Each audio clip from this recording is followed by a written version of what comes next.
Gary Mahboub. I live in Albuquerque, New Mexico. I am married and have 3 children. I've been a Christian about 35 years. I'm 54 years old.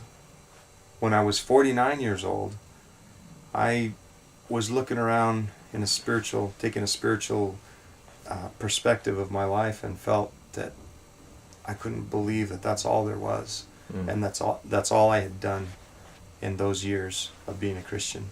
So I prayed the only prayer I knew to pray, and I said, Lord, just break my heart. I just want to be nothing. I want you to completely remove every aspiration, every desire, every yearning, every ambition from me, and I just want nothing but what you want. And I said it as sincerely as I possibly could. I prayed, I fasted, I kept continuing to persist in asking him to break my heart, and I asked him to let me see the world as he sees it. And little by little I began to weep when I saw a person on the streets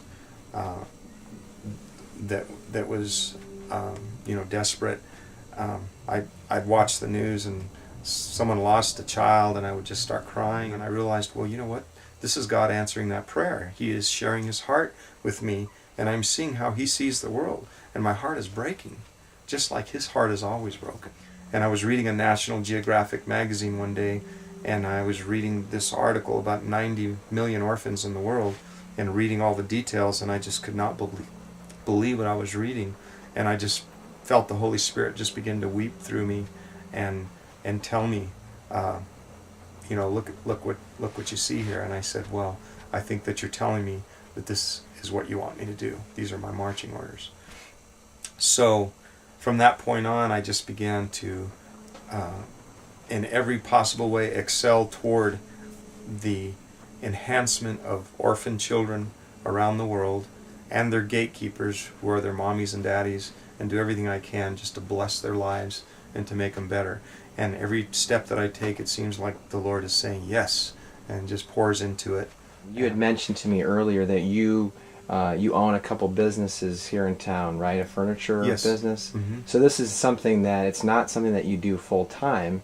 It's something that you do in your free time. Every waking moment. You had also mentioned something to me earlier that really struck me. You had talked about this whole idea of when God began to break your heart, how you realized that you had to give everything. And can you expand a little bit more on that, about what God was showing you during that time? It's really important to take on the clothing of a bondslave, and wear the heart of a bondslave, and understand that God is sovereign and that He is the Lord. And when we really finally have that heart, then amazing things will happen. And you've seen that. I mean, you were mentioning how you step out and how God just has been pouring funds and blessings into what you're trying to do, what you're trying to accomplish, because He has a heart for widows and orphans. You've seen that firsthand, right? Right. Well, He's shown me that His heart breaks for widows and orphans and those who are hurting. And in America, another thing that happened to me is I looked around and I just wondered, well, why America, Lord? Why are we so blessed? And why is our cup just overflowing all the time? And what are we supposed to be doing with this overflow?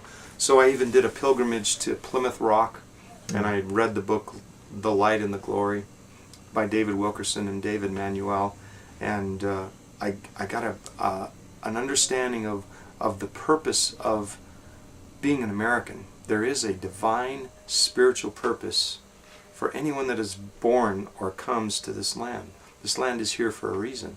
It is definitely a place that God blesses and wants to continue blessing, but He blesses for a reason. He blesses so that we can take what He blesses us with and we can bless others, and we can alleviate the suffering and the brokenness of others around the world. So this picture alone tells a full story. When you hear what the gatekeeper said when they received the guitars, these children are AIDS orphans, and right after this picture was taken, or right before this picture was taken, an 11-year-old girl in this orphanage passed away. But these children are dying of a disease. When we sent the guitars in, I received word back from the gatekeeper, and her words were simply, I'm amazed that anyone from the outside even considers us. So that's how lonely her job is. But those were my marching orders. So as soon as I heard that, you know, what can you do but just say, well, I'm going to do every possible thing I can to make her life better and to make these lives better, to see what kind of restoration can be accomplished with the help of friends in America and myself. Wow.